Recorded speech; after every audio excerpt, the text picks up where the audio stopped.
Hi, this is Hunter, and I'm going to be going over some basic bridge officer information. So, to access your bridge officers, which are the officers assigned to your ship in your away team, you can bring them up in the character selection screen here, sort of where you see yourself. You should also have a list of officers along the side, along with your ship, that you can go and check their stats, put armor on them and their weapons and all the stuff they need to work. Now, I tend to have a bunch here on the side. As you start out, you only get like 2 or 3, maybe earn some through missions. They're available in the exchange, and they're also available from this young lady over here, Elsa Mora. You can requisition bridge officers from here, usually general quality ones, and you can train up officers over here, but I'll get to that in a second. So we'll go back to our officer screen here, and I have different officers for different positions. I'm lucky enough that I have enough officers now where I can separate out my bridge officers and my way team, and where I set that up is at stations. So in the starship stations, I have a ship that has openings for some tactical officers, an engineering officer, and a science officer, and also 4 people for my way team. I tend to break up my way team. I have a tactical officer. I only need 1 because I'm a tactical officer as well. I bring an engineer, and actually I bring 2 tactical officers because I do a lot of running and gunning.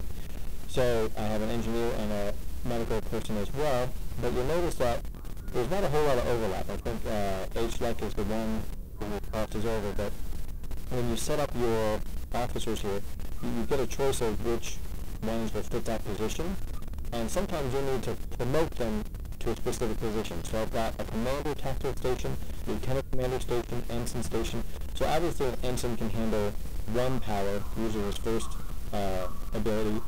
Lieutenant commander can handle 3, a commander can handle 4.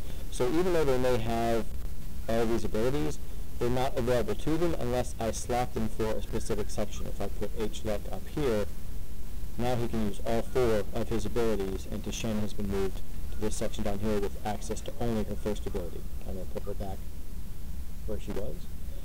You can also, one of the benefits of having multiple officers is, in my science officers, Katai here, has hazard emitters and transferred shield strength. So this is pretty much boosting shields and boosting hull repair. I also have one for Connie, has jam targeting sensors and mask energy signature, so more of a stealth slash, scramble the enemy sensors sort of officer. I also have one set up for tachyon beam and feedback pulse. So that handles different types of abilities. So I have different science officers for different kinds of abilities. And for my away team, again, you can choose pretty much anybody you want to go in your away team. There's no restrictions to, you can have all TAC officers, all engineers, but they each have their own benefits. And as you go through the abilities, my engineer has quick fix, shield recharge, shield generator fabrication, support drones. So I tend to keep a medical person on board with hyperspray and medical tricorder for healing and that sort of stuff. My engineer to build things. In this instance, he makes a shield generator, and then my tactical guys to help boost benefits. So you can choose whoever you want to be on your bridge of your ship, and also for your away team. If you're limited to just the 3 or 4 officers you have, that's fine. They can do double duty, and set them up along the board. Over here I have bridge officer candidates. So these are all the bridge officers I have who have not been assigned to anything yet. I also tend to collect these quite a bit too. Purple, blue, and green, again following the common, uncommon, rare, and ultra rare of WoW coloring. The difference between, I guess, green and purple officers is purple officers tend to have abilities you can't buy at this trainer over here. Bridge officer trainer can handle tier 1 and 2 type abilities, but for tier 3 we need to go to the actual purple officers, and I have a, Teleric tactical officer. He has an ability called, third one down, he has 2 of them. So he has beam array overload 3, and he has attack pattern omega 3. You can see them kind of up here in this area when it's brought up. So I can use this officer and add him to my crew and get those abilities, but if I don't want him, I don't particularly want to Teleric, or I'm really attached to my Andorian officer, I can train one of his abilities to one of my current officers. So if I click him, I can say train up, and that will allow him to train one of these abilities to one of my officers. I'm going to cancel this out. You can also have them join your crew, which adds them to your crew, or just say not now and puts them in the queue over here. Now, I mentioned before that when you have an opening for commander, lieutenant commander, ensign, we'll go back to our officers here, and Katai, I can go down here and I can discharge, promote, or train. So if an officer has already joined your crew, the only way to get rid of them is to discharge them, and that pretty much, they're gone. You know, they don't go back to your inventory, they're dismissed, and they're off on their own, bye-bye.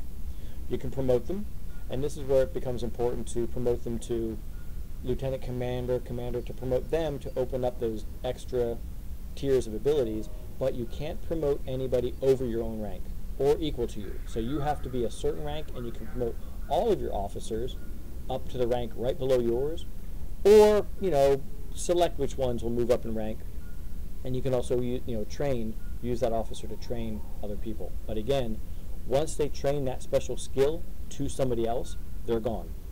So you have to be very careful, how you use the current officers that you have. Let's see, here's one thing that you'll want to pay attention to is, this is where you start to see the level 1, 2, and 3 abilities popping up. And you have ground abilities, and you have space skills. So these are things that will, these will fill in the slots when you're in your ship, and these will appear in their, action bars. And here are the ground skills that they have that they will kind of do on their own. When they're running around on the ground, they pretty much act as WoW hunter pets. You have a good amount of control over what they do. You can tell them to attack a target, to move to a location, to not attack, that sort of thing. But they will use these abilities, their tachyon harmonics, their medical tricorders, tactical situations on their own. Sort of how your WoW pets will growl, swipe, bite, that sort of thing on their own. They kind of use their focus to do that. Your officers have a certain amount of autonomy in being able to choose what they do. As long as you give them the skills, and you can train them up with the skill points to increase skills. So as you're starting out, you're going to want to pick and choose where your skill points go. I'm at max level, and I keep earning skill points through duty officer missions and running missions, so I kind of have an excess. But sure, I will bump up that ability and accept that. So that is the bridge officer overview. Like I said, you can go to the young lady here and requisition officers, and we'll go to the store, and it costs dilithium to pick up officers, and you have a choice of science officers, tactical officers, and then the C-store and special offers. But these are the basic ones that you start with. If you have a particular officer preference, human, betazoid, male, any of that kind of stuff, we have a pretty good selection. If you want to make your own, you will need to choose alien, an unknown male tactical officer, unknown female. Unknown means you can go into the tailor and adjust that character's or that bridge officer's look and feel. You could use any of the body parts to make them, but if you go with an Andorian male or an Andorian female, I believe you're limited to those body parts, and you can change, size and height and beard, setups, but not the actual, nose ridges and head ridges and things like that. So you would want to choose an unknown if you want to build your own bridge officer, as it were. And with the fellow over here, he's the bridge officer trainer, and he has the ability to train in all of these abilities, usually the level 1 and level 2 abilities. Level 1, level 2, shield generators, and it tells you here whether it is a ground ability or if it is a space ability, either a person or a spaceship. And it breaks it up into lieutenant commander levels, and then by science, engineering, and then tactical. So you have quite a few options here to pick and choose what abilities you want to assign to what bridge officers, and then if those bridge officers are going to be on your away team or if they're going to be your bridge officers on your spaceship. So that is the basic bridge officer overview. If you have any questions, feel free to check with me on the boards, and I'll see you in game.